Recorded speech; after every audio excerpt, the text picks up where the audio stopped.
حضرت سلیمان علیہ السلام اور ملکہ بلقیس کے واقعے کی ابتدا کچھ اس طرح سے ہوتی ہے۔ حضرت سلیمان علیہ السلام اللہ کے نبی اور حضرت داؤد علیہ السلام کے بیٹے تھے۔ سورۃ النساء آیت نمبر 163 میں اللہ تعالیٰ کا ارشاد ہے، جس کا مفہوم یہ ہے: یقیناً ہم نے آپ کی طرف اسی طرح کی وحی کی ہے جیسے کہ نوح علیہ السلام اور ان کے بعد والے نبیوں کی طرف کی، اور ہم نے وحی کی ابراہیم اور اسماعیل اور اسحاق اور یعقوب اور ان کی اولاد پر، اور حضرت عیسیٰ اور ایوب اور یونس اور ہارون اور سلیمان کی طرف، اور ہم نے داؤد علیہ السلام کو زبور عطا فرمائی۔ حضرت سلیمان علیہ السلام اللہ تعالیٰ کے نبی اور ایک نہایت انصاف پرور بادشاہ تھے۔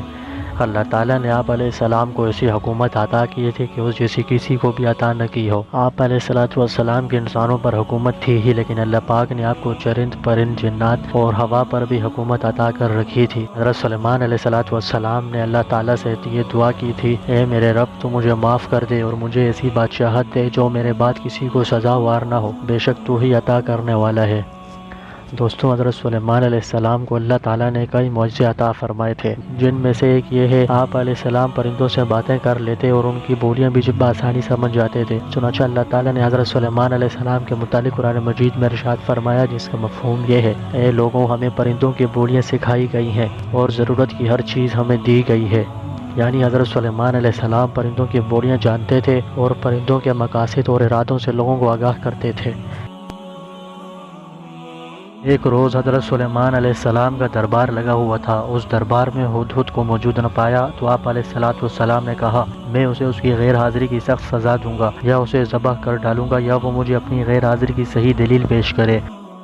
ابھی تھوڑی ہی دیر گزری تھی کہ ہدہد حاضر ہوا اور کہنے لگا: مجھے ایسی چیز کا علم ہوا ہے جس کی آپ کو خبر نہیں۔ میں ملک سبا سے ایک یقینی خبر لایا ہوں۔ میں نے ایک عورت دیکھی ہے کہ ان لوگوں پر حکومت کرتی ہے اور ہر چیز اسے میسر ہے، اور اس کا ایک بڑا تخت ہے۔ میں نے دیکھا کہ وہ اور اس کی قوم خدا کو چھوڑ کر سورج کی پوجا کرتے ہیں، اور شیطان نے انہیں سیدھے راستے سے روک رکھا ہے اور ان کو سیدھے راستے پر آنے نہیں دیتا۔ حضرت سلیمان علیہ السلام نے ہدہد سے کہا: اگر تیری باتیں سچی ہیں تو میرا خط لے جا اور اسے دے دے۔ خط کا مضمون کچھ اس طرح سے تحریر شدہ تھا: شروع اللہ کا نام لے کر جو بڑا مہربان نہایت ہی رحم کرنے والا ہے۔ اس کے بعد یہ کہ مجھ سے سرکشی نہ کرو اور مطیع و تابعدار ہو کر میرے پاس چلے آؤ۔ ملکہ نے دربار والوں کو خط سنا کر کہا: تم سب مجھے مشورہ دو، مجھے کیا کرنا چاہیے؟ تو وہ بولے کہ ہم بڑے طاقتور اور سخت آور جنگجو ہیں، پھر بھی حکم آپ کے اختیار میں ہے، آپ کو جو مناسب لگے ہم کو حکم دیجیے۔ چنانچہ ملکہ کو ایک ترکیب سوچی۔ اس نے قاصد کے ہاتھ بہت مہنگے اور نایاب و قیمتی تحائف حضرت سلیمان علیہ السلام کی خدمت میں روانہ کیے۔ یہ دراصل اس لیے تھا کہ ملکہ سبا آپ کا اندازہ لگانا چاہتی تھی کہ اگر آپ علیہ السلام اللہ کے نبی ہوئے تو آپ کو دنیا کی کوئی حرص اور لالچ نہیں ہوگی۔ اگر آپ علیہ السلام صرف بادشاہ ہوئے تو بادشاہ جب کسی شہر میں داخل ہوتے ہیں تو وہاں کے عزت والوں کو ذلیل اور رسوا کر دیا کرتے ہیں، اسی طرح سے یہ بھی کریں گے۔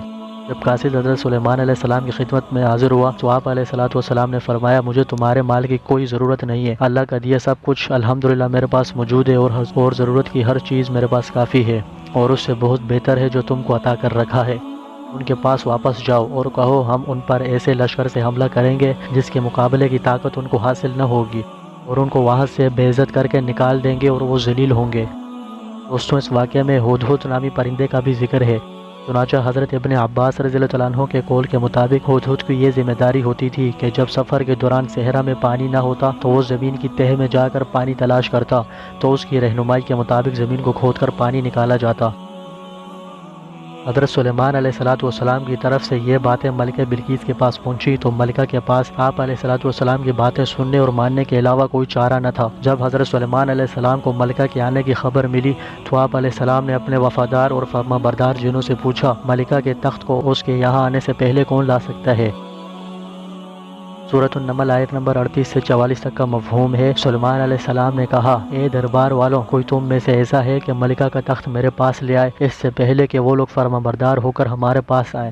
جنات میں سے ایک قوی ہیکل جن نے کہا: اس سے پہلے کہ آپ اپنی جگہ سے اٹھیں میں اس کو لا کر آپ کے پاس حاضر کرتا ہوں، اور مجھے اس پر قدرت حاصل ہے اور امانت دار بھی ہوں۔ ایک شخص جس کو کتاب الہی کا علم تھا کہنے لگا کہ میں آپ کی آنکھ جھپکنے سے پہلے آپ کے پاس حاضر کیے دیتا ہوں۔ پھر حضرت سلیمان علیہ السلام نے تخت کو اپنے پاس رکھا ہوا دیکھا تو کہا کہ یہ میرے پروردگار کا فضل ہے تاکہ مجھے آزمائے کہ میں شکر ادا کرتا ہوں یا کفران نعمت کرتا ہوں، اور جو ناشکری کرتا ہے تو میرا پروردگار بے پرواہ اور نہایت رحم کرنے والا ہے۔ ان آیات کے اندر اللہ تعالیٰ نے فرمایا کہ جب حضرت سلیمان علیہ السلام کو پتہ چلا کہ ملکہ آپ کے تابع اور فرمان بردار ہو کر آپ کی خدمت میں حاضر ہونے والی ہے، تو حضرت سلیمان علیہ السلام نے اس کی عقل کو پرکھنے کے لیے جنوں سے کہا کہ ملکہ کا تخت اس کے یہاں آنے سے قبل لے آؤ۔ اس پر ایک بڑے طاقتور اور دیو ہیکل جن نے کہا میں آپ کی مجلس ختم ہونے سے قبل تخت حاضر کر دوں گا، تو اس پر حضرت سلیمان علیہ السلام نے فرمایا نہیں، یہ تو بہت دیر ہو جائے گی۔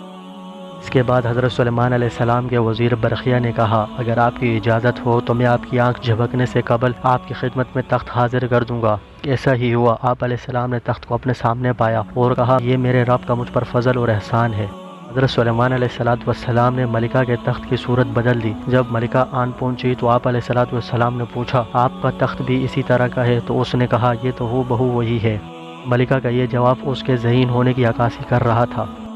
حضرت سلیمان علیہ السلام نے شیشے کا ایک محل تیار کرنے کا حکم دیا اور اس کے نیچے پانی چھوڑ دیا اور اس پانی میں مچھلیاں اور دیگر آبی جانور چھوڑ دیے اور پھر اس پانی پر شیشے کی چھت بنائی۔ پھر اس محل میں ملکہ سبا کو حاضر ہونے کا حکم دیا۔ حضرت سلیمان علیہ السلام بھی اس محل میں اپنے تخت پر جلوہ فروز تھے۔ جب ملکہ نے محل کو دیکھا جو دکھنے میں بالکل تالاب کا سا منظر پیش کر رہا تھا، ملکہ نے پانی سمجھ کر اپنے پائنچے اوپر چڑھا لیے۔ تو آپ علیہ السلام نے فرمایا یہ تو شیشے کا بنا ہوا ایک محل ہے۔ بلقیس نے جب یہ جواب سنا تو وہ حیرت زدہ ہو گئی اور کہا اے پروردگار، میں نے اپنے اوپر ظلم کیا اور اب میں سلیمان علیہ السلام کے ساتھ اللہ تعالیٰ کے لیے فرما بردار ہو گئی ہوں۔